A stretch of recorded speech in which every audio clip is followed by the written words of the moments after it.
West ಬೆಂಗಾಲ್ನವರು ಹಂಗೋ ಹಿಂಗೋ ಮಾಡಿ ಜೀವನ ಸಾಗಿಸಬೇಕು ಅಂತ ಬೆಂಗಳೂರಿನಲ್ಲಿ ಬಂದು ಒಂದು ಪುಟ್ಟದಾಗಿ ಮೊಬೈಲ್ ಶಾಪ್ ಅನ್ನ ಇಟ್ಕೊಂಡು ಜೀವನ ಸಾಗಿಸ್ತಾ ಇದ್ರು. ಬಟ್ ಈಗ ಪ್ರತಿದಿನ ಪ್ರತಿ ಕ್ಷಣ ಕೂಡ ಅವರಿಗೆ ಭಯ ಶುರುವಾಗಿದೆ, ಟೆನ್ಷನ್ ಇದೆಯಂತೆ. ಕಾರಣ ಏನು, ಯಾರಿಂದ ಟೆನ್ಷನ್, ಆ ಕುರಿತ ಸಂಪೂರ್ಣ ವರದಿ ಇಲ್ಲಿದೆ ನೋಡಿ.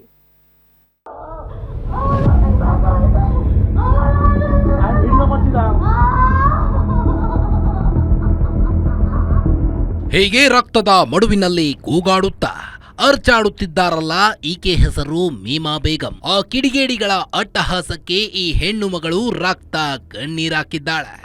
ಯಸ್, ಸಾಮ್ರಾಟ್ ಹಾಗೂ ಮೀಮ್ ಬೇಗಂ ದಂಪತಿ ವರ್ತೂರು ಪೊಲೀಸ್ ಠಾಣೆಯ ಗುಂಜೂರು ಸಮೀಪದ ಬಿಡಿಎ ಅಪಾರ್ಟ್ಮೆಂಟ್ನಲ್ಲಿ ನೆಮ್ಮದಿಯಾಗಿ ವಾಸವಿದ್ರು. ಆದರೆ ಈಗ ಅವರ ನೆಮ್ಮದಿಗೆ ಕೊಳ್ಳಿ ಇಟ್ಟಂತಾಗಿದೆ.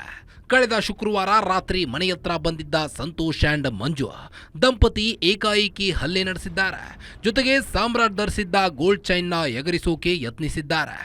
एक लड़का मेरे को धक्का मार के सीढ़ी के ऊपर गिरा दिया और मेरा गले में चेन था, चेन खींचने का कोशिश किया और मेरा इधर चोट लग गया.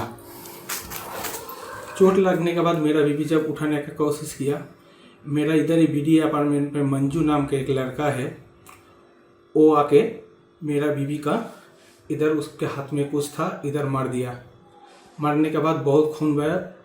मंजू के साथ और 3 लोग भी था. ಅಮಾಯಕ ದಂಪತಿ ಮೇಲೆ ಹಲ್ಲೆ ನಡೆಸಿದ್ದ ಕಿಡಿಗೇಡಿಗಳು ಮನೆಯ ಬೀಗ ಹಾಕಿಕೊಂಡು ಅಲ್ಲಿಂದ ಎಸ್ಕೇಪ್ ಆಗಿದ್ರು. ಇನ್ನು ಕೃತ್ಯದ ತನಿಖೆ ವೇಳೆ ಮಂಜು ಹಾಗೂ ಸಂತೋಷ್ ಈ ಹಿಂದೆ ಈ ದಂಪತಿ ಇದ್ದ ಫ್ಲಾಟ್ನಲ್ಲೇ ಬಾಡಿಗೆ ಇದ್ರಂತೆ. ಕುಡಿದು ಗಲಾಟೆ ಮಾಡ್ತಿದ್ರು ಅನ್ನೋ ಕಾರಣಕ್ಕೆ ಮನೆಯ ಓನರ್ ಅವರನ್ನ ಮನೆ ಖಾಲಿ ಮಾಡಿಸಿ ಸಾಮ್ರಾಟ್ಗೆ ಬಾಡಿಗೆಗೆ ನೀಡಿದ್ರು. ಇದೇ ಸಿಟ್ಟಿಗೆ ದಂಪತಿ ಮೇಲೆ ಈ ಕಿಡಿಗೇಡಿಗಳು ಹಲ್ಲೆ ನಡೆಸಿದ್ದಾರೆ.